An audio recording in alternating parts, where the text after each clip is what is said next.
growth strategies that work, positioning to win, and why super consumers drive market categories.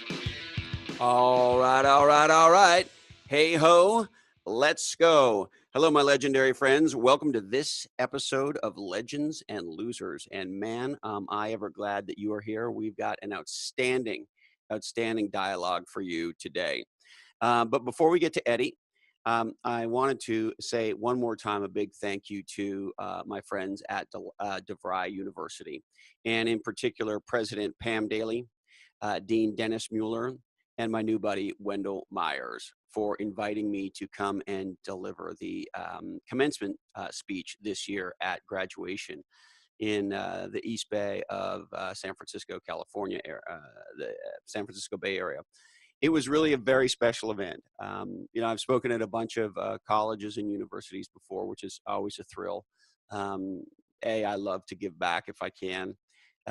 B, I would be less than candid if I didn't tell you that as a guy who got thrown out of what would be high school here in the United States, it's always quite something to go back and speak at a university like DeVry or Stanford or Harvard or MIT or anywhere else for that matter. And this was my first commencement. And so that was super special. But, really the thing that made it the most special was, of course, I got to be part of the ceremony. And it reminded me a lot of when I became an American citizen. As you probably know, I'm an immigrant to the United States from Canada.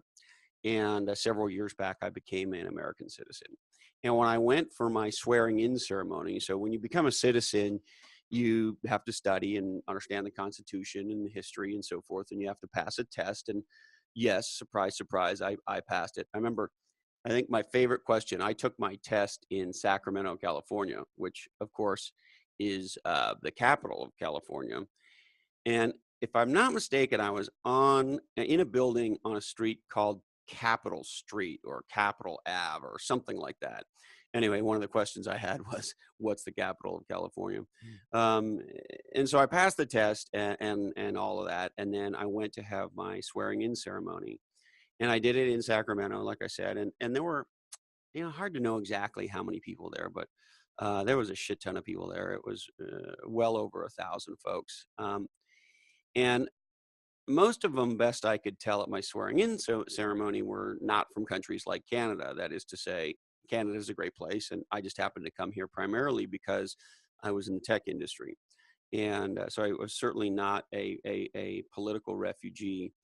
And when I sat there at my swearing in ceremony and saw everybody crying and people from countries, in some cases you'd never heard of, and what it meant to be an American, it was a really profound experience. And I think profound for them in a way it wasn't for me.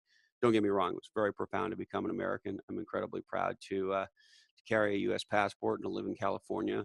And as Fernando Valenzuela famously said, the pitcher from the Dodgers years ago, America has been very, very good to me. And for many of the people at the swearing in ceremony, it was a bigger deal than it was for me because they were running from something that I was absolutely not running from. And America was a beacon for them in a way that was very different than from what I was doing. Now, what does that have to do with DeVry? As I sat there and I watched person after person come up and get their undergraduate diploma or graduate diploma, and I just saw the looks on their faces. It was very profound. President Pam Daly shared with me that the average age of people at DeVry is 28, if I'm not mistaken. And sitting there, you really got a sense of how hard these people worked. Sure, there were younger folks who were just on a natural kind of college path. And there were a lot of other folks who were working 2 and 3 jobs and had families, and their whole families had to get behind them for them to graduate. And so regardless of their age, I had a very profound sense of what it meant for these folks to graduate, get their degrees, and what a huge difference DeVry had made to them. And that was incredibly moving. It is always legendary to be with people who are making their dreams come true. So to the DeVry class of 2017, and to anybody who graduated anything in 2017, for those of you who that was a dream come true, congratulations. Also want to let you know I'm going on tour with my friends at NetSuite, the Next Ready Business Tour. And we'll be in San Diego in August, Denver, Toronto, and New York in September, and Miami in November. And it is a executive event, invitation only. And if you want to come, I'll be doing a talk about category design and some other cool stuff. I'll be there with NetSuite Executive Vice President Jason Maynard, who's one of the smartest people in tech that I know, and actually one of the smartest people I know. And he's very handsome. He has the same hairdo I do. And some other folks, and we'll be talking about the future of business and technology and how technology can make a difference for entrepreneurial businesses and how category design can create an unfair competitive advantage. And I'll also be signing copies of Play Bigger, and hopefully we'll have a Kevin Maney sighting, co-author of Play Bigger, in New York on the 27th of September. So if you live in San Diego, Denver, Toronto, New York, or Miami, and you would like a personal invitation to the NetSuite Next Ready Business Tour, send an email to blackhole@legendsandlosers.com, and we'll send you an invitation, or you can check out all the information on legendsandlosers.com. Next topic. I don't know if you noticed, there's been a lot of news lately.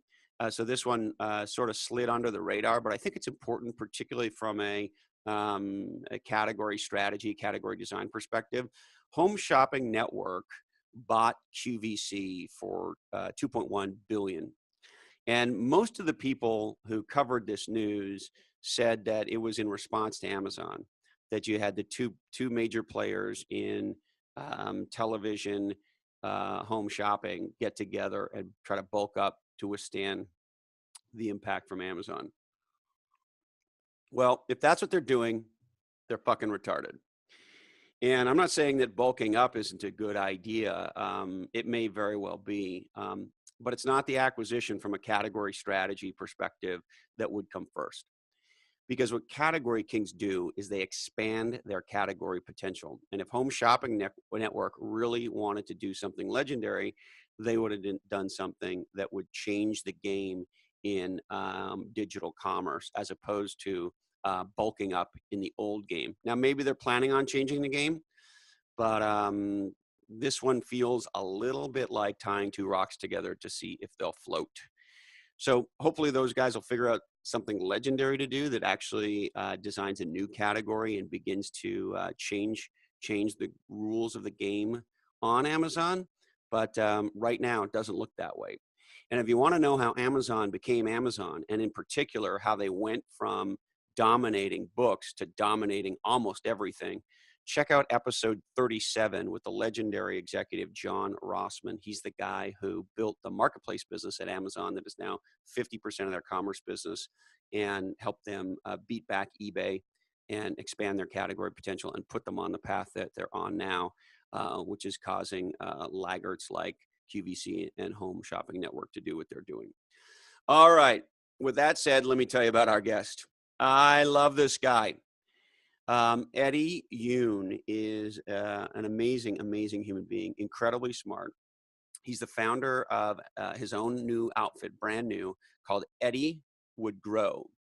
And he calls it a think tank and advisory firm focused on growth strategy. And I met Eddie, I want to say maybe 4 years ago. And we've never actually met in person, which is hysterical. It's a testament to technology, because I feel like he's a good friend, and we've never physically had a beer together. He lives in the Chicago area. And how I met him was I started to read his stuff in the Harvard Business Review. So Eddie is a thought leader, and he is really the premier category design advisor to Fortune 500 consumer brands. So prior to starting his own outfit, Eddie Would Grow, he was a partner at the Cambridge Group, and there he did a tremendous amount of category design work. And while he was there, he worked with many, many top tier name brand clients that you would recognize, and he wrote over 40 seminal articles for the HBR, including the one that knocked me over and really got my attention, called, quote, "Category Creation is the Ultimate Growth Strategy." And if you haven't read it, I would highly encourage you to Google that. Category Creation is the Ultimate Growth Strategy by Eddie Yoon, Yoon. And after he wrote that, I thought, holy shit, I gotta find this guy. I gotta talk to this guy. So I reached out to him, and at least I think that's what happened. He and I can't remember for sure, but I'm pretty sure that's how it went down. Anyway, one of us got in touch with the other, and we started talking and sharing insights, sharing some research. We used some of his research in our book, Play Bigger, and he's just been a great sounding board and partner in thinking about all the good stuff for ever since we originally met. And so recently, not only did he strike out on his own and start his new outfit, Eddie Would Grow, but he also is the author of a book I think everybody who's a senior executive and everybody who's in marketing should read. The book's called Super Consumers. It's published by Harvard Business School Press. And he takes some classic thinking about markets and categories and adds new thinking and creates some great insights. And so Super Consumers is an awesome, hot new book. And that's really what you need to know about Eddie. Oh, and one other thing, he named his company Eddie Would Grow because he's Hawaiian. And for those of you who aren't surfers, there's a famous waterman surf legend from Hawaii named Eddie Akau, who there's a big wave contest that takes place on the North Shore when the swell is big enough. So it doesn't necessarily happen every year. I think there's got to be 40 or 50 foot faces. I can't remember what the cutoff is. So it only happens on the North Shore when the swell is big enough, and they call it the Eddie Akau. And so Eddie was this famous Hawaiian waterman who's no longer around. And in the surf community, there's this mantra whenever anybody's scared or they think it's too big or they're chickening out. There's this mantra that says Eddie would go. And there's most surfers in the world know that expression, Eddie would go. And you see stickers around Santa Cruz and surf towns that say Eddie would go. And I think you can get t-shirts that say that. And so being Hawaiian and being a fan of Eddie Akau's, Eddie named his company Eddie Would Grow, which I think makes it even more legendary. Eddie has been in Forbes, Inc., Business Insider, The Economist, and Progressive Grocer. And now here he is on Legends and Losers. All right. So Eddie, we've been reading Super Consumers. Yeah. It's a breakthrough in thinking about a lot of things. Can you take us through the sort of the basic premise? What is a super consumer? Sure. So it's not a new concept. So if you think about the Pareto principle and, Vilfredo Pareto going back to the 1896 of 10% of Italian landowners controlling the vast majority of land in Italy, everyone knows this rule. And I'm at the Cambridge Group, we've been doing this for about 40 plus years. And this idea that a small set of people, call it 10% of any category, drive a disproportionate amount of the value, be it 30 to 70% of sales in traditional consumer packaged goods, even greater category profit, but almost 99% of all the good insights about what you would do to either make the pie bigger or frankly just blow it all up and create an entirely new one come from these people who love these categories like their own children with it.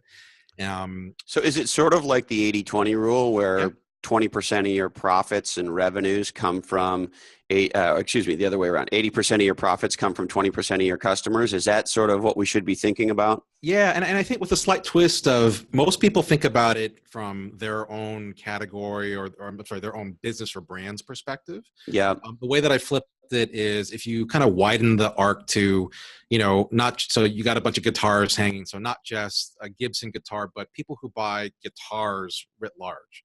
Or you might expand the frame a little bit more to people who are geeking out about all kinds of acoustical music equipment or instruments that's there. Like that broader lens is actually a really big thing because people can get hot and cold on certain brands, but people who love the category typically love the category for years and decades. And so what I love about, what you've done in Super Consumers is I think a lot of companies, a lot of us get stuck focusing on our own best customers. Yeah, totally. right? It's a lot of navel gazing. Yeah. Right. And so we live in this echo chamber where when we're doing market research, when we're getting customer feedback for new product releases or whatever, we talk to our best customers, which of course is important. But to your point, what I love in super consumers is, well, wait a minute. What about the rest of the buyers in the category? Yeah. What about your prospects? And of course, what about people who are buying from another brand, right? Totally. And so if you want a true category perspective, if you will, on where the headset of the category is, you have to get outside your own world of just your own best customers and what they're telling you. 100%. And I think that wisdom that you just articulated, I'm just playing back what I read in your book. So it's your wisdom back at you. Hey man, there's no new ideas. We just steal from everybody else, whether we know it or not. But like, I mean, I think what you articulated is the whole premise of the Innovators Dilemma by Clay Christensen, right? Is like, when you spend too much time doing what your best customers tell you to do, you miss out on the next big thing that you didn't see coming sideways from it. And I think this is in part, I always say that the category super consumers, they're not only the tip of the spear for growth, but it's that canary in the coal mine that says, hey, watch out. Someone's coming after you that you hadn't thought of beforehand.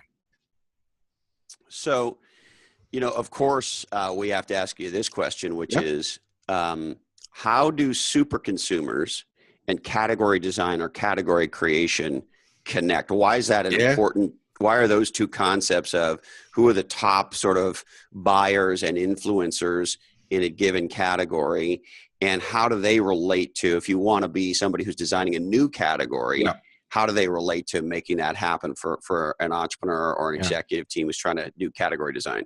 Yeah.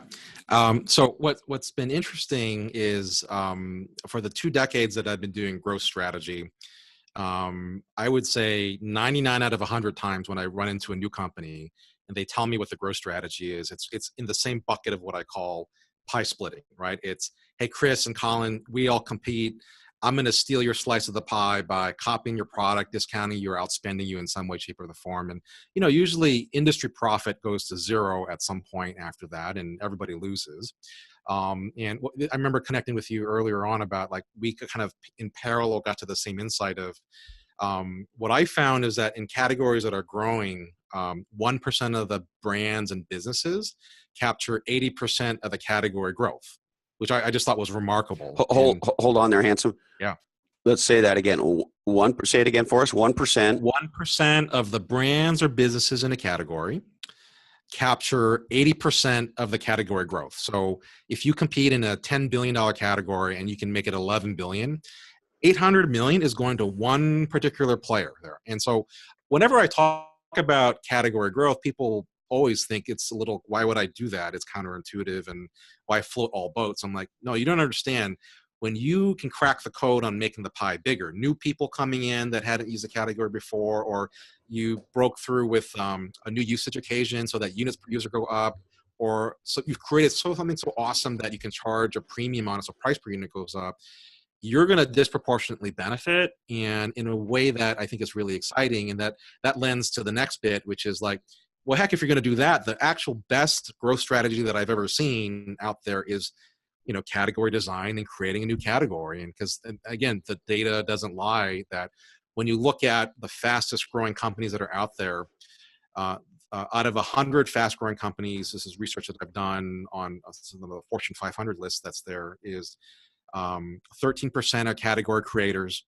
Those companies grow revenues 4x faster and market cap 6x faster than other fast growing categories that are there. Just say that again so that, you got to remember, I failed grade 10 math and have consumed a gigantic amount of whiskey in my life. So let's do that one more time. Yeah, no worries. It's when you can actually create a new category, and I think you've talked about it in a really concise, brilliant way. And I always kind of talk about it as breakthrough product or offer innovation combined with breakthrough business model innovation, and which I think it lines up nicely what you've written about in Play Bigger. But when you can do that, when you compare those companies that are category creators to other fast-growing companies in their same space, category creators, they grow 4 times faster from a revenue perspective. So it's not even that you made the Olympics. As benchmarked against the competition. As benchmarked against the competition. So it's you're basically you're the Usain Bolt of, amongst all the Olympic runners, doing the smiley face as you cross the finish line. Like, that's the category creator. I mean, and some people are happy to make the Olympics, but why not be legendary, as you always say? Like, go for it, right? Exactly. And, of course, we quoted some of your research in our book, Play Bigger. Mm-hmm. And you had some fascinating insight on dollars of revenue growth for the category creators and how that translates to market cap for category creators versus non-category creators. Do you want to, I'd love it if you sort of shed a little bit of light on that for us, Eddie. Yeah. No, I mean, it's what I think is just remarkable is, and I'm actually blanking on the exact numbers there, but it's like for every, do you have it there? I do. So the number that you said was, quote, category creation is the ultimate growth strategy. That was a piece you wrote for HBR a few years ago. And you said that Wall Street rewards category creation companies $5.60 in incremental, I love that word, incremental market cap for every revenue dollar. Yeah. So if I understand your research, if I'm a category creation company, if I'm viewed that way, but particularly in this case by my investors, every dollar of revenue I add an additional $5.50 of market cap. 100%. It's funny, like you talk, now I'm thinking about if you have drunk a lot of whiskey, I'm trying to remember what I've drunk a lot of to make me forget my own writing and the like and stuff. Well, I don't know if you have this with super consumers, but Play Bigger came out about 9 months ago or so. Yeah. And of course that means we delivered the manuscript about a year and a half. Not quite a year and a half ago, but you know how it works, right? Yeah. And also, I assume you're like me, which is, this work around growth, this work around category design, it's our life's work. Right. So I can't remember what the fuck's in my book and, what's just in my life and, or new shit that's come up or, so I'll start talking about stuff and I go, in the book, and people go, well, I just read the book. That's not in the book. And I'm like, oh, well, listen, between the scotch and the fact that this is my life. So I've now, I don't know if you've gotten to this place, but when I go to do speeches or anything, I have to say to people, listen, between my sort of mental incapacity and the fact that this is my life, I don't know what the fuck's in my own book. So you'll have to excuse me. It's just my life. So, if I get what's in the book wrong, sorry, Colin, I'm not that kind of girl. No. I totally empathize. There was a quote that I'd done a podcast for HBR, and there's a quote that was running around about super consumers of the uninspired can't help you with the unimagined. And when I saw that going around, I'm like, oh, that's a really good quote. And then it's like, where'd that come from? I'm like, oh, I said it. I don't remember. I said that like a week before. Isn't that funny? I had one of those recently too. Yeah. We've one of the topics we've centered on at Legends and Losers is love the title, by the way. Yeah. Out of curiosity, as a marketing expert, why do you love the title? Oh,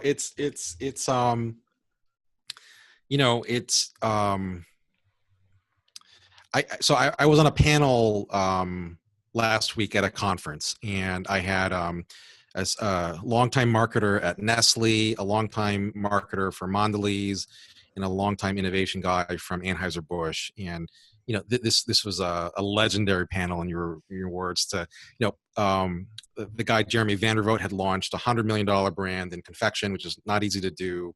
Linda Lee from Mondelez, she's now the CMO of Stonyfield, had launched $200 million innovations. Good Thins at Mondelez, and then Stride, which is a gum that she launched in China. And Pat McGauley, who's the AB innovation guy for decades plus, he was the guy that launched Bud Light Lime, and then Bud Light Platinum, and Bud Light Lime-A-Rita, literally billions of dollars of innovation. So, and the most fun that we had talking backstage was all the stuff that they screwed up with there. And I'm 100% convinced that it's because they screwed up these things, were willing to learn from them, but had the, the gumption, the protection to be able to survive those things and move on. That's the reason why they got to this. Now, they can't talk about it, on wax on a podcast like this because there's bodies that are buried and people to protect and this and that with it. So you get that all off stage, right? But I'm 100% convinced that you don't get to be legendary without a lot of losing in the first place and stuff. So, well, thank you for confirming our point of view. Yeah. And the check is in the mail, Eddie. That was great, Eddie. Yeah. And it's funny, though, isn't it? Because, and it's a big part of why we wanted to do the show, of course, because in business, and even if you think about sports or entertainment, it is actors or musicians or great athletes or whatever, and certainly great entrepreneurs and great executives and leaders, when they talk about their success, the impression you get is, oh, well, it was all up and to the right. Yeah. And these people have some magical skill. When we use this word talent, it's as though next to your spleen, if you're Steph Curry, you have this like new thing, this new fucking organ that's called legendary at basketball. And Christopher and Colin, I don't know if you might be legendary. We don't have that organ next to our spleen, so we're fucked. Whereas in point of fact, everything you said is actually how you get to be legendary. Yeah. But we as human beings generally don't want to talk about that because I love the way you said it. There's a lot of dead bodies in the basement. Well, I mean, it's really depressing when you read, oral histories or biographies about or companies and stuff, and how some of the biggest media companies that are out there, you realize how much backstabbing has gone on, and that the people that are at the top are there because they survived, not necessarily because they generated stuff. Like I remember the guy that created the original Lunchables launch back in the 80s would talk about like he was like, I know there was a team of like, call it 10 of us that actually did it. But over my career, I've had like hundreds of people come to me and tell me that they were involved in the creation of it. And, he's been a couple of companies removed, and he'd always say, that's interesting. I have no idea who you are. So how is it possible? And actually, the experience I've had, I would take it a step further, and I'll give you a specific. So when I was at this software company called Mercury, we repositioned the company around a new category we called business technology optimization, or BTO for short. Anyway, and there were a number of executives in the company who fought it tooth and nail, essentially for the life of the company until we sold to Hewlett Packard. Right. And today I see their bios on LinkedIn and they're the fucking father of BTO. Yeah. Right? Yeah. It's like, wow, what a lying asshole. So to solve this problem for your listeners, this is the beauty of being able to come on this podcast, is I want to throw out an idea. So I've written about this in HBR there's another version of LinkedIn that should exist, I think, right? So so I love LinkedIn, but I think it's not done correctly in the sense of, I don't really care your title and what company you worked at, because that doesn't tell me the whole story, to your point, right? It should be reoriented not around titles, education, and companies to accomplishments and failures. It should be a legends and losers, basically social media network, where you list not the title that you held, but the outcomes you delivered, both good and bad, ideally, right, to be part of this. And so, to your point, like if you were to say, I was the critical repositioner for BTO, you'd set that out as Christopher, and then you'd basically see who else opted in to say, yeah, I was part of that, and the group would decide, yay, verily, were you actually part of that or not, and how valuable you were, right? And if you did it that way, then because like I think recruiters, you're hiring on the wrong specs. Like you're hiring, it's like getting an NFL player based on the combine. Like that doesn't really matter at the end of the day. I want to see, were you the critical player that caused the Malcolm Butler won the Super Bowl against Seattle type of a dynamic there. It should be about outcomes there. So it's what I'm hearing, that we should start a new company that is LinkedIn meets Glassdoor meets Yelp. Yeah, 100%. 100%. Called Legends and Losers. I think that's fucking brilliant. The only question is, there's so many people who they don't need. I'm amazed that a lot of people in business, some people in business don't seem to know what an outcome is. And you to your point on the LinkedIn profile, you read stuff like was responsible for disintermediating integrated value chains. Right. Like so much of it is like, I don't even know what the fuck you just said.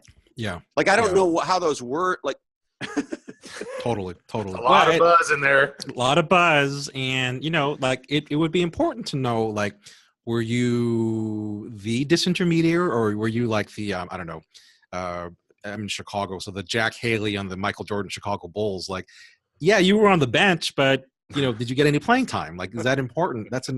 These are things that we need to know before you make outcomes. And I actually think also it's outcomes, but also teams, as it were, right? Like, teams drive outcomes, and you don't hire individuals in the ideal world. You'd hire the SWAT team, the team that got it together, because not any one person can do stuff. So it's my little end of my little rant there, but I think the world can be better. So, and actually, I'll just add one other thing to it, which is the truly legendary people don't say, "Hey, I'm the fucking legendary one" on their LinkedIn profile, right? That's not, by way of example, the legendary coach in Silicon Valley, Bill Campbell, rest his soul. When you went into a meeting with Bill, if you didn't know Bill was Bill, he wasn't going to tell you he was Bill. You know what I mean? Because when you're the man or the woe man, as the case may be, you don't need to tell people you're the woe man. You just are. 100%.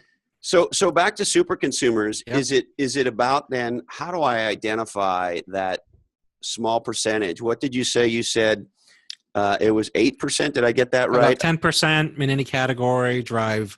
In consumer packaged goods, it can be 30 to 70% of sales. So like, 10% of people who buy wine drive 70% of wine sales, if you can believe that, right? So it would be, if you were a winemaker, kind of important to understand who they are, but not just to win their share of wallet, but there's a gap between somebody who is drinking a glass of wine a day versus just cracking it open on the weekends, or on a social drinker basis. And that part of my big aha is, you're not born a super consumer, you evolve into one. And that evolution of how you became one has a lot of richness and insight about what you can do to crack the code on it. Because so I did, you'll like this, I work in tequila, and there are tequila super consumers. We love tequila. I know we talk a lot about whiskey, but we what's that? There's that country and Western song that says tequila makes her dress fall off or something like that.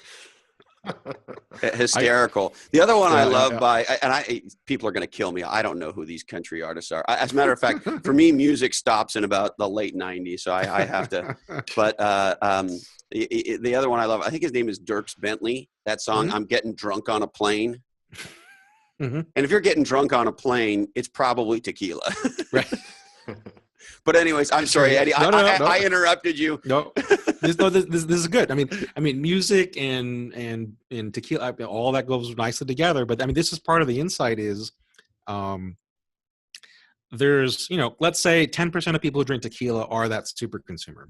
There's a lot more people who would like to be tequila super consumers, but they don't have a clue as to how to get there. So like, they see someone who is, getting drunk on a plane there, and they want to figure out how to do that. But when they go to the store or they're at a bar, they're like, I don't know the difference between a Reposado and a Blanco and an Añejo blend. And how am I supposed to figure that out? And so the magic is when you get someone who is a genuine super consumer of tequila, paired up with someone who wants to be a tequila super consumer. And there's exponentially more of those people that are out there. And how do you hold their hand from a margarita to drinking it neat is really the journey of discovery that they have to get to there. And that, I think, once companies figure out that it's about learning from them, supers, certainly you want their business with it, but they have kind of the source code for how to make the pie bigger or create a new one. And a lot of it is just resident in their storytelling of how did you become this? And, if you start at the very beginning, tell me the first time you had tequila and walk me through how you got it now, just like a conversation like this, you'd probably have enough information to run, a large scale tequila beverage alcohol business or a startup there with it, right? Because the natural triggers and life events that got you from X to Y. And this is my point of it is, like, I've learned all of these things over 2 decades doing growth strategy. And my thought is that I think it's been made too complicated. I think we can boil it down and make it simple, because I'd rather people actually take very basic but powerful insights that cross-functional people not in marketing can run with, and people who are not doing the deep dive to figure out and how to grow, and that it should be accessible to some guy that's just starting out to someone who's been 30 years in the industry. And, there's some categories that this is very much required for, right? So you could probably tell Colin's in Tahoe right now. And years ago, probably a better part of a decade ago, Colin and I met this guy who's become a dear friend and our backcountry ski coach. His name's Tim Rode. He was on a prior episode of Legends and Losers. He's an incredibly successful entrepreneur. Anyway, he introduced us to this, for us at the time, what was a new category of skiing, which was backcountry skiing. Instead of staying inbounds, you go out of bounds. Yeah. And the experience that I had as he became our backcountry coach, was, holy fuck, if I wanted to learn how to do this on my own, let's say I read about it as opposed to him sort of grabbing us by the hand and introducing it. I don't know how the hell I would do this. Because you go into a typical ski store and you say, hey, I want to educate me about backcountry gear. And they start talking about carbidingulation and reconfibulation and all this stuff that of course is very new to a new consumer of a new category. And so in this case, not only is he our backcountry coach in terms of teaching us how to do this skill and enjoy this incredible experience, but from a consumer point of view, he teaches us what to buy and who to buy it from in a way that, even high-end ski retailers in Tahoe were not able to do. And so he introduces us to the category. And so how do I, if I'm, whether I'm a Fortune 500 company, a Silicon Valley startup, or a small business, how do I identify the super consumers, like in this case, Tim Rode for backcountry skiing, and cultivate relationships with them so that they, to your point, expand the pie in the category? Well, let me ask you, how did you get to know Tim? How did you meet him? We were on a chairlift with a mutual friend, and we connected at a ski hill in Tahoe. And by the end of the chairlift ride, we sort of said, hey, we're the same tribe. Right? It's the Richard Bach quote, rarely do people of the same family grow up under the same roof. And so it's like, or Sesame Street, one of these things is not like the other. Well, the opposite of that's true. It's like, hey, I think I just saw myself in you, right? And there's a tribe identification. And it's almost the same way little kids, there's a spark with little kids, and like in 5 minutes, a little kid can say, hey, want to be my friend? So by the end of the chairlift 100%. Ride, it was like, hey, want to be my friend? 100%. So you threw out, the Richard Bach quote, Sesame Street. I'll throw out one. The British writer C.S. Lewis will talk about the posture that lovers have is face to face, and the posture that friends have is shoulder to shoulder. When they look at something else and they say, "Oh, you see that same truth, and you're excited about that too," and that's kind of what you just described is how to find a super consumer. Is that it's actually much easier than people think. In that that's kind of notion of hidden in plain sight. Like, if you love doing something, you're undoubtedly surrounded by people who love it too. And it's just a matter of making that connection that's there. Or I always say that if you're a startup or an executive running a company, that more than likely you have friends and family who are super consumers of your category that you haven't really identified. Or even better, like I did this one project with a pork company, and I'm like, you can't tell me. Did you say a pork company? A pork company, absolutely. A pork company. Just checking. So, so a pork super consumer, they call themselves pork dorks, is what they right. So love bacon, love chops, love pulled pork, all the good stuff there. Now, the best part was when we were talking about super consumers, all the people who work for this company coming out of the woodwork to saying, well, I'm a pork dork too. And the best guy that we found was, there's a guy that worked in finance. He was working in accounts payable, skinny guy, ate 3 pounds of bacon a week. 3 pounds. Wow. So Now, grade 10 math was the hardest 12 years of my life, but that sounds like a lot of fucking bacon. yeah. Is he the reason why we have a bacon shortage? He's probably the reason why. Yes. Yes. I would say he's a large. He and his tribe are the contributors of that thing, right? Are you saying that 10% of the bacon eaters are eating all the bacon, and that's why the rest of us are having a hard time getting bacon? You know what it is? It's the spread of pork dorks, not just in the U.S. but in China and all over. Like, I mean, this is the reality: is that in the U.S. is, I think, one of the few countries in which beef and chicken are consumed at a higher rate than pork is. Like, pork around the world is much more of a beloved protein of choice, as it were. But this guy, he was the best source of insights for innovation. And you can't do this packaging because I'm a 3 pound a week guy, and it screws up X, Y, and Z if you do it this way and that. And so, like, I always find that they're walking around in your midst if you just had eyes to see them. And like, part of me is, what you were describing with Tim Rhodes is one of the biggest problems that I see, which is why I think entrepreneurs have the edge, is that a lot of people running companies now today are themselves not super consumers of the stuff that they make. And if you're not into what you make, hold on. Let's just. Could you just say that again? Because I think you just said something that really matters.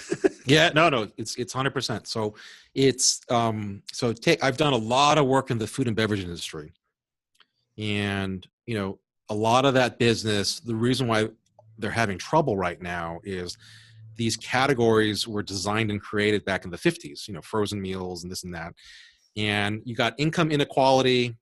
And you got people who are running big companies, making a lot of money, who have no need to buy the stuff that they sell, right? And so you couple that with, however you want to call it, this distance from your consumer. But when it's not even that you don't buy. I've met executives running big businesses that in private they will confide, "Oh, I would never serve that to my kids." It's just shocking to me that you could run a business that way and have those feelings. Now, I always say, like, the antithesis of a super consumer who has high passion and affinity, it's not hatred, it's indifference, right? Or disdain for it. And that you just kind of wonder, like, how many companies exist out there where they're run by people who just simply do not care that much or enough about what they make. And therefore, their ability to recognize someone of the tribe is nearly impossible because they're not part of it themselves. Or even connect if they do. Oh, 100%. Yeah. It's so interesting that you say that, Eddie, because a buddy of mine, his name is Jim Getz, and he's one of the senior partners at Sequoia Capital, who's, as you know, one of the top VCs in Silicon Valley. And what Jim says is, I think this is, if it's not the exact quote, it's pretty close. We look for mission-driven founders who can build a legendary category and company at the same time. But the thing I'm hearing as you're talking is mission-driven, right? Yeah. If you're an entrepreneur, you're probably an entrepreneur because you had an insight around a problem. And, I probably quote the Big Lebowski too much, but you see that problem and you say, "This aggression will not stand, man." And you become incredibly obsessed with trying to solve that problem. And so what I hear you saying is, when the leader of an organization that's involved with category design or even trying to compete for market share in an existing category is not that, as Jim and the Sequoia folks call it, mission-driven kind of person. It's like Sarah Blakely, one of my favorite category designers, right? Yeah. She tells the story on her website of how she created Spanx. She didn't like the way she looked in those pants. Yeah. And so she was on a mission. Yeah. Well, and I think to your point, when it comes back to category design, I always say, actually, in running any kind of business, I think people fall into two buckets. You're either a missionary of some sort, or you're a mercenary, and it's a little striking. Like, people don't like to hear that sometimes because you don't. It's very black and white. But I think, to exactly your point of, if you don't have a purpose and you don't see the inherent good and value of what you make and how it can make people's lives better, right? I mean, it goes back to what Steve Jobs was saying of selling sugar water versus changing the world. Like, every category, I believe, has the ability to change the world in some way, shape, or form, because essentially a super consumer who's someone who said, I spend 7 times more because I figured out a set of life hacks that this category does for me. And if other people knew that, they would buy it as well too. And I think what you're describing is what the DNA of a founder, entrepreneur gets lost along the way. And when it becomes a job and a career, that's when a company starts to die. So interesting. Yeah, we say, and to the discussion we were having earlier, I can't remember what the fuck's in my book and what's just in my life. But so I think it's in the book, but the E in CEO stands for evangelist. Yeah. Yeah. Right. Absolutely. If you look at a legend like a Mark Benioff at Salesforce.com, for the better part of 20 years, no software, cloud, SaaS. Yes. And I would argue he's single-handedly created the cloud, and that's, the biggest mega category we have right now in computing. Yes. So I just want to go back to your book for a second, if we could. In here on page 21, you say there are 5 characteristics of a super consumer. Yeah. You say, unlike traditional heavy users, so they're not just a heavy user of the product, right. Super consumers combine big spending with high engagement and deep interest for new uses of a product. Yeah. Yeah. So could you unpack that a little bit for us? Yeah. So one of the articles that I had written about was about the Velveeta brand, which is it's a very polarizing brand, right? People love it or they do this, right? And so the classic use case for Velveeta is for Super Bowl. It's cheese dips and queso and rotel and things of that nature. And so sales spike in December, January. And if you remember back a couple of years, there was this whole cheese apocalypse thing that blew up on Twitter because cheese apocalypse. It's a totally fun ride on social media. Go look it up online. Colin, weren't you part of the cheese apocalypse movement? Yeah, it sure was. Yeah. I ate a lot of cheese during that. Right.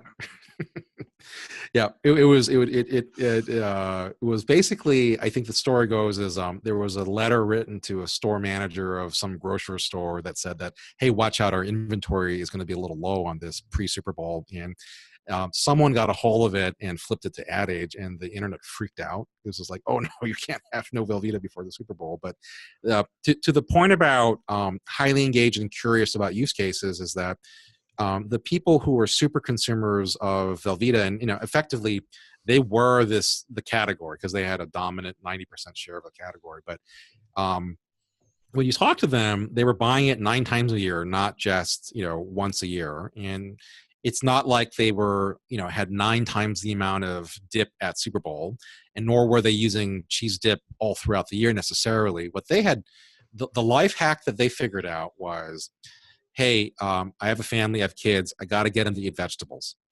And if I melt Velveeta on vegetables, my kids will eat it. And that if given a choice between no vegetables and vegetables with Velveeta, I take the latter there. And 100%. And literally people would show us here's a stalk of broccoli, 2 stalks of broccoli. I'm going to sprinkle shredded cheese. I'm going to put a slice of cheese on it. I'm going to put whatever else.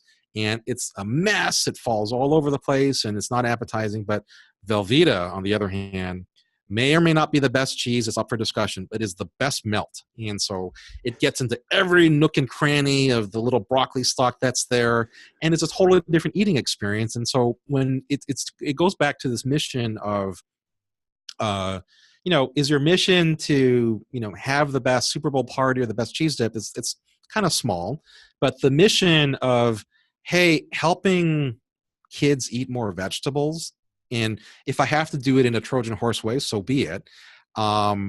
It's a pretty significant one, and it's what they've been using to really grow their business in a way that is totally different with a different competitive set there. And so 2 things. Number one, just to be a little bbit fun, I'm reminded one of my favorite comedians is a guy named Tom Papa. Mm-hmm. And he's very, very funny. I highly recommend his stuff. He has this bit, and I'm trying to remember what state he was talking about. So I can't remember, so I won't but he talks about being in a certain part of the country where they're very sort of cheese oriented. Yeah. And he's describing what it's like to go to dinner or go to a restaurant in whatever state he's talking about. And he says, what is normal in this state is for the server to ask you, would you like cheese on that? And he says the appropriate response that everybody says is, you know I'll do. Yeah. No, so we should probably Google Tom Papa, would you like cheese on that? But so I'll the do answer that. is, you know I do. Yeah. And then I guess my other question for you is who makes Velveeta? Remind me. Kraft Heinz makes it. Kraft does. Yeah. And so did the product managers and marketing folks and leadership at Heinz figure out that this was a way to do what we would call expand the category potential?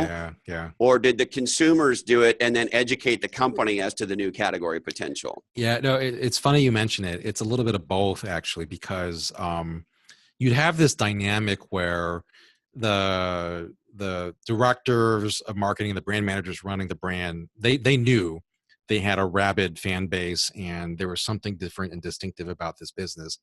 And then, the farther you were from the brand, the easier it was to dismiss it as this oddity and, no category expansion potential. There was a guy that was running cheese and dairy for Kraft, George Zogby. He's a Lebanese Lebanese in origin. I think he grew up in New Zealand and Australia with Kraft, and then he came over, and a total cheese guy, like knows his cheese, is worldly consumer, this and that. It took him and the guys running the business, Greg Gallagher at the time, both kind of an outsider perspective to recognize, hey, someone who running the business saying there's all these consumers asking for X, Y, and Z, more Velveeta.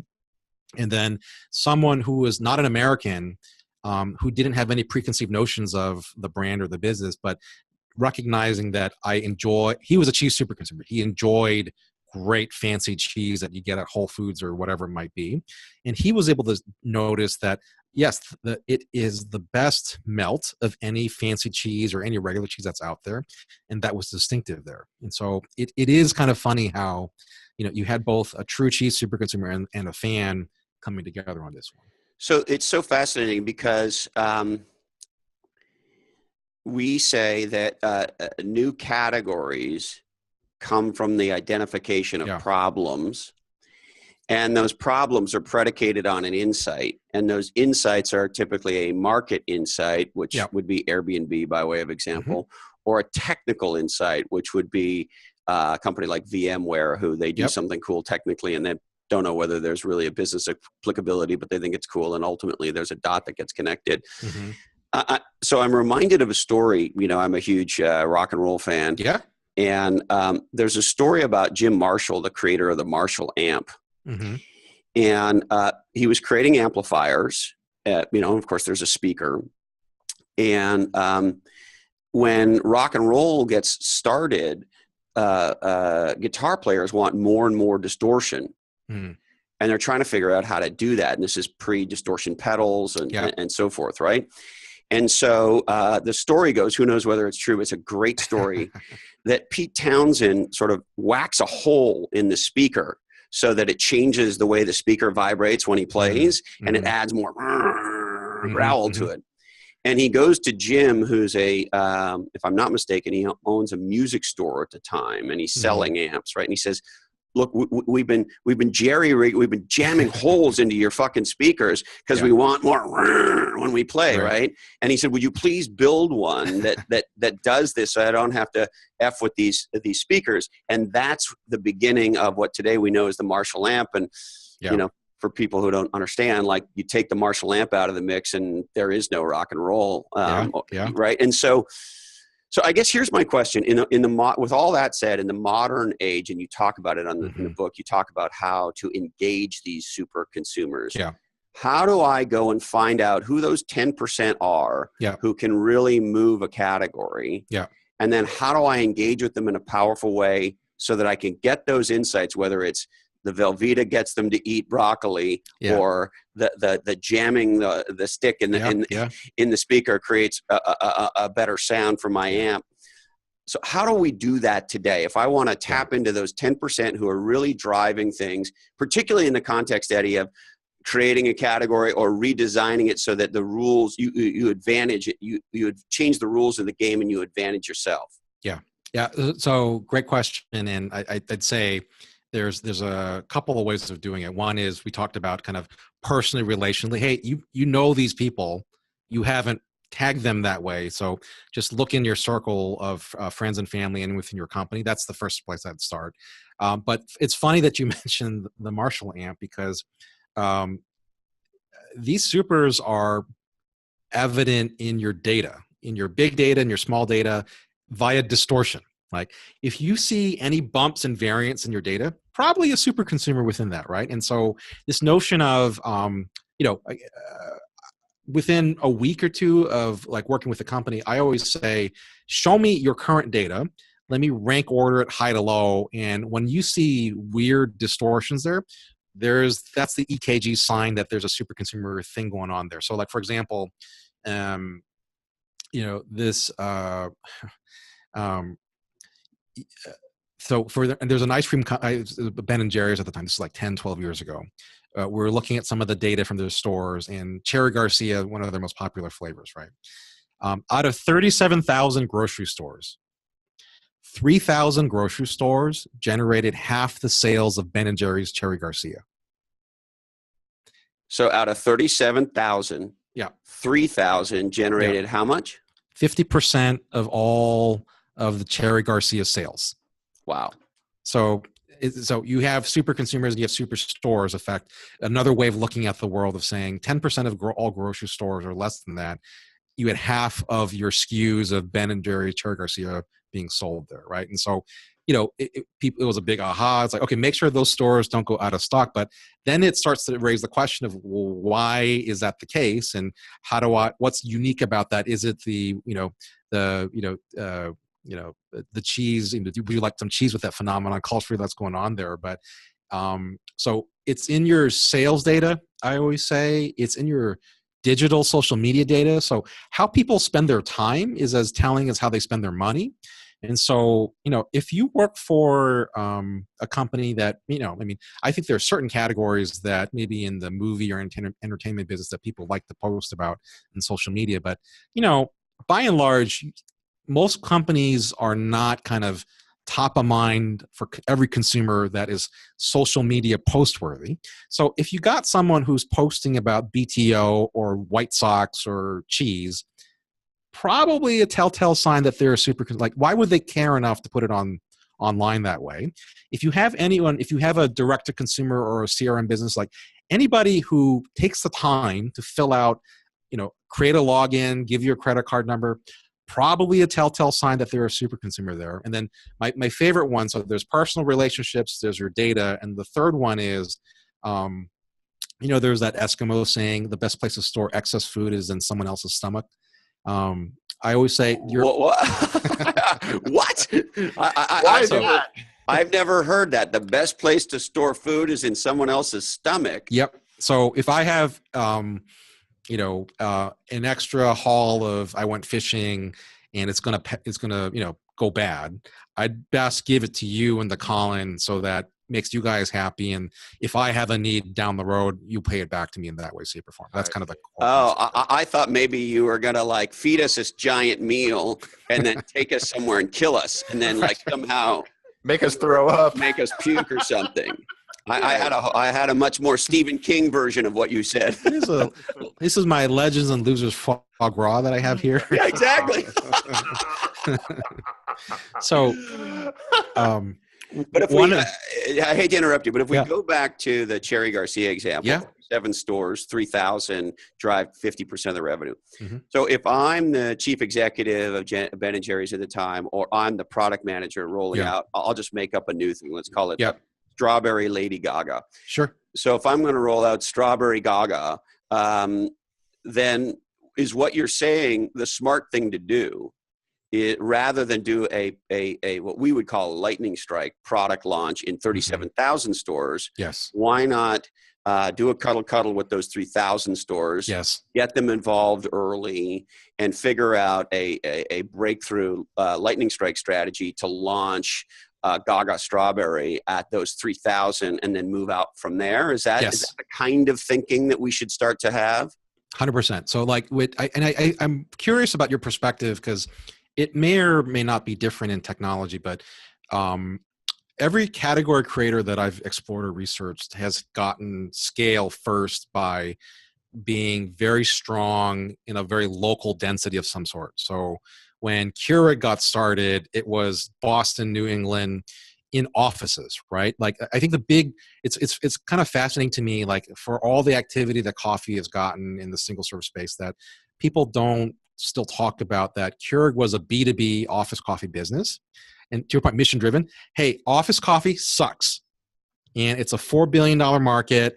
I'm going to make it better. And, and given that the first Keurig machine was $10,000, like it's a good place to get your feet wet and scale and bring your costs down that way. Right.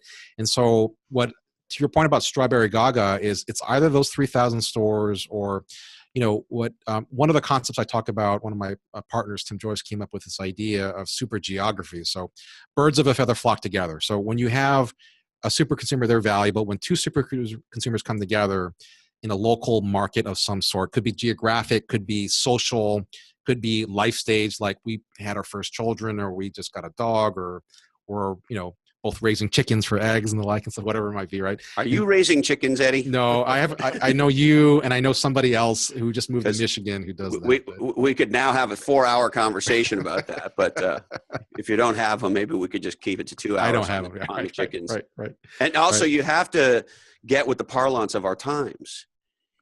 Yes. Because we now know that the modern day chicken is a direct descendant of the T-Rex, you can call them dinosaurs is actually, or we just shorten it to dinos. Dinos, yes. Or hens and roosters. We don't like the word chicken because chicken's food, and they're our pets. But Colin's dying. It's like, oh fuck! Would you just shut up about the chickens?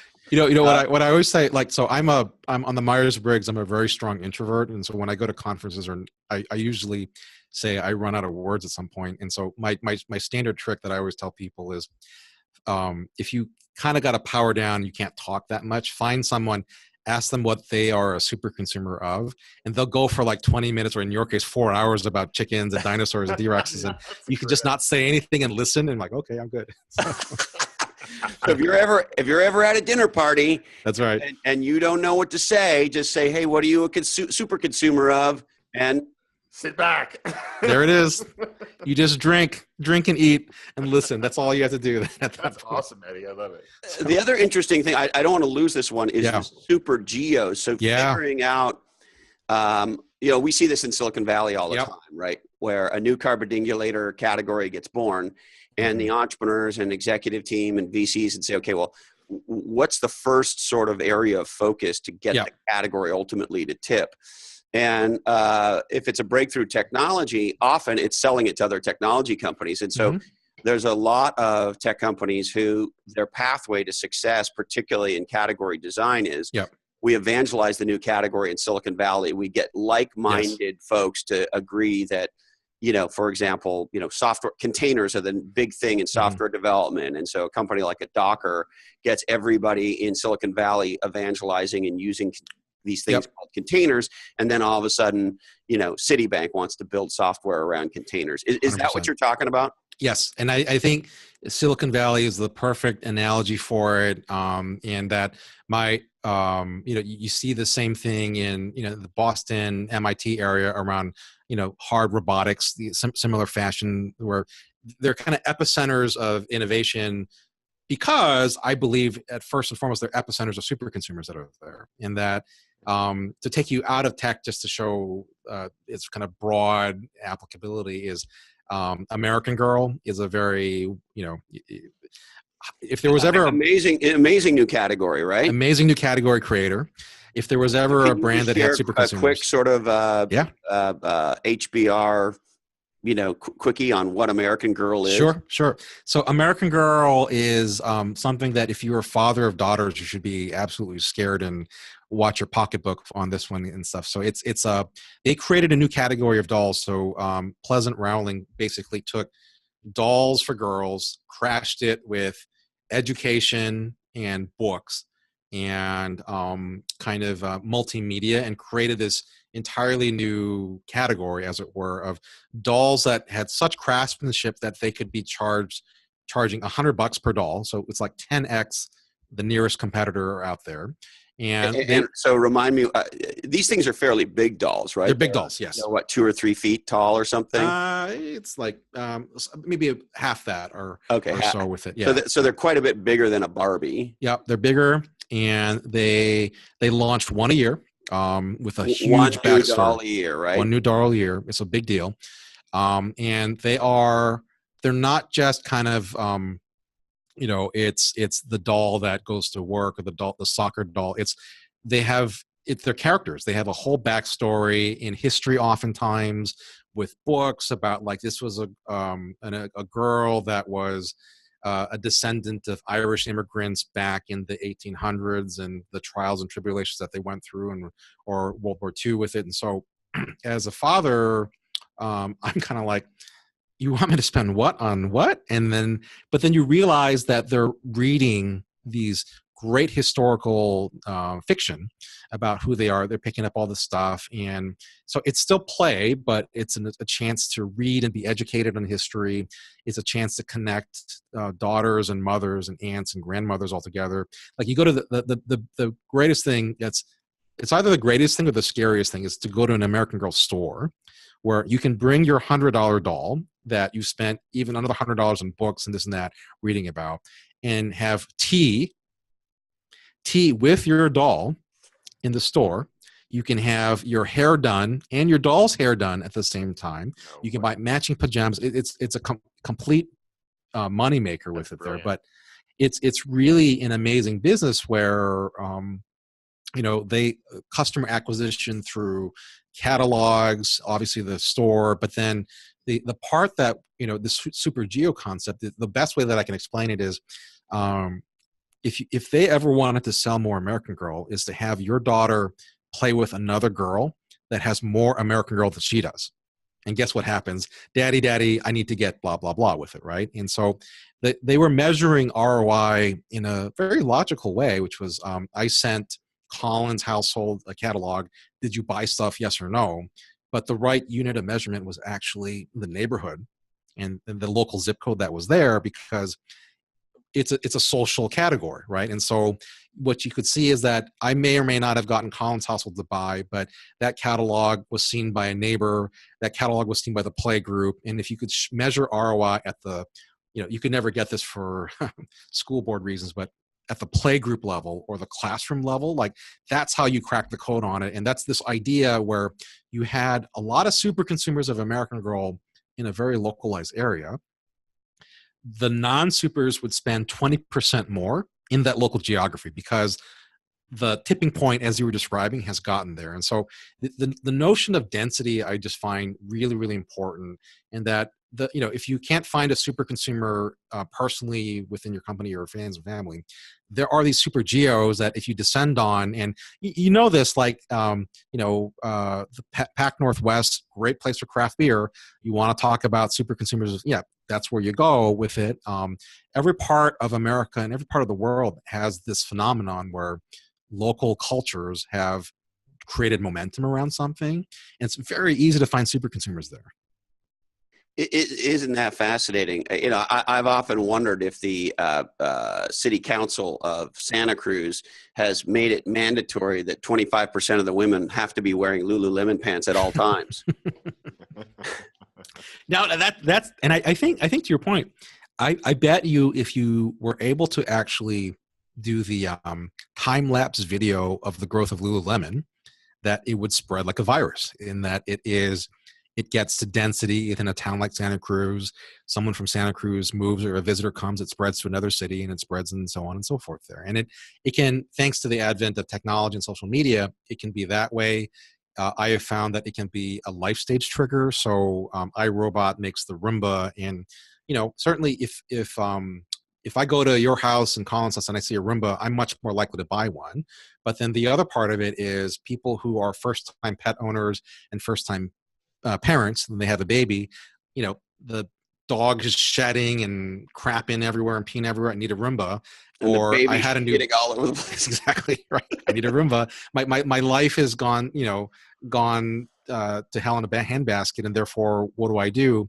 Like, you can get scale that way too, through commonality around life events and triggers, because I mean, what I will say is that there are people who are inherently super consumers, and then other people have super consumer moments, right, in their lives where I may or may not be the cleanest person, but I need some help cleaning because I'm in this crazy life stage that I have going on there now.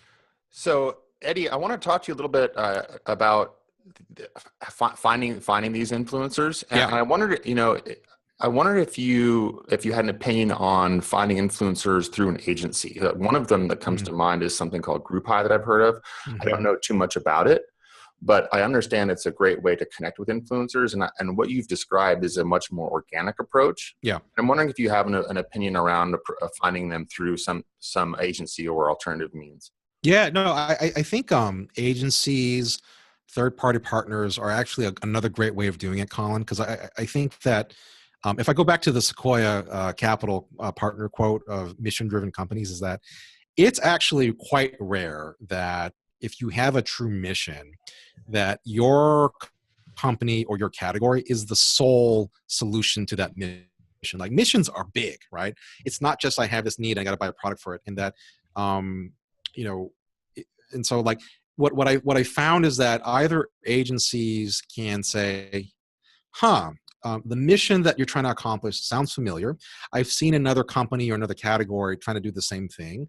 Maybe let's connect the dots that way, because that's another way of finding super consumers. And so one of the really fascinating parts of the big data that we found in the Nielsen content was if you are a super consumer of one category, you are a super of 9 others, some of which are obvious and some of which are not so obvious. And so there's a company called Generac that is the #1 maker of standby generators. So if your power I don't know if this is a California problem or not, but if your power goes out, bad weather event, the standby generator kicks in 30 seconds and you're good to go. The problem is that if you have a bad nor'easter or hurricane XYZ in the south, in Florida, that area, they sell out of generators. But absent a bad weather event or power event, it's hard to sell something that can cost you $7,000 to $10,000 to $15,000 for a category you'd never heard of before for a need you may never have. Like that's a long putt, right? And so what we found were that there were people who were actually proactive and willing to buy these, and we're like, what's up with that? What's going on? That's funny. Let me learn more. And these people, so they weren't super consumers of generators because you're not going to buy more than one for your house. But what we found was that they were super consumers of life insurance. So these people had 4 times the life insurance that they actually needed. We're like, that's kind of funny. And then we found that they were vitamin super consumers. So they loved vitamins, buying loads of vitamins. And so I just want to understand. So you, of course, Cambridge is owned by Nielsen. Yep. Nielsen being the category king of market research for decades, right? Yeah. So you guys are doing all this triangulation, and you're finding out that if I buy a $10,000 generator, I buy how much more insurance? 4 times more life insurance. Now the difference is if you bought one immediately following a bad weather or power event, that was different. If you bought one off cycle or counter seasonally, right? So, hey, Chris, you bought this. There was no reason for you to buy it. Why did you do it?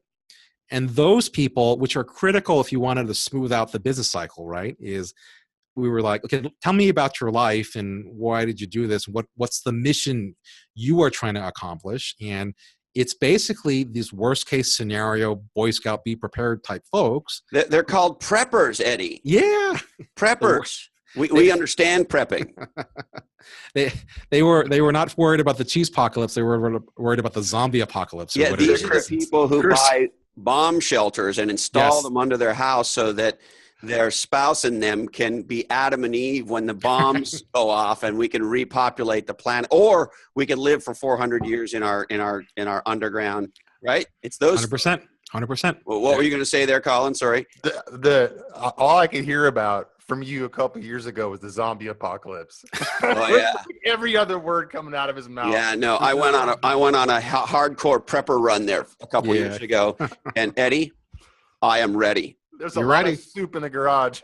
There's no, but that was the other telltale sign. It's going to happen here at the Legends and Losers World Headquarters. Colin, you finished my thought because the soup comment. This was the coup de grace was these people had 3 to 4 times, like 3 to 4 refrigerators and freezers. Of course. Right. And so the logic goes, should I spend $10,000 on something that may never happen? That's hard. If you said, wait a minute, I have $3,000 worth of food stored that could go bad if the power goes out. Oh, I might spend 10 grand to do that, right? And so the logic becomes much more cleaner and simpler. And then my favorite one, I don't know if this is you, is that there was a version of these super consumers. We would do these things called psychological drawing. So we would say, hey, draw me somebody who's doing what you do, but it's not you. Of course it is them, but they draw me someone like that. And this guy draws this Superman figure, muscles, cape, standing on a building. We're like, how does this have anything to do with generators? And he's like, look, I'll be honest with you. I can't wait for the power to go out. Because I am so looking forward to it, because I'm going to be the guy standing in my driveway, glass of wine in one hand, maybe a scotch or whatever. And I'm going to look at the sea of darkness, and my house is going to be the beacon on the hill. And at that moment, all my neighbors will know that I am better than they are. Is what he would say, right? And so instead of buying a Mercedes or a Jaguar or Yes. a Bentley to prove I'm better, I buy generators. that's And right. then hope the power goes out. Now, he was like, are any of them nefarious, Eddie? Do the super consumers in this category, do they go out and like blow up? hey, we don't judge here, right? I mean, it's no, I mean it's Yeah, because if you're a prepper, yeah, you're prepping for something that is never going to happen. yeah. Right? And so you never get to show how awesome you are to your. That's right. That's right. Yeah, you and it's that moment. Everybody thinks you're a loser until you can be legendary when that one time happens and stuff. So You made fun of me when I bought those 4,000 pounds of beans. right. Now who's the bitch? That's right. That's exactly No it. beans for you. No beans for you. No beans for you.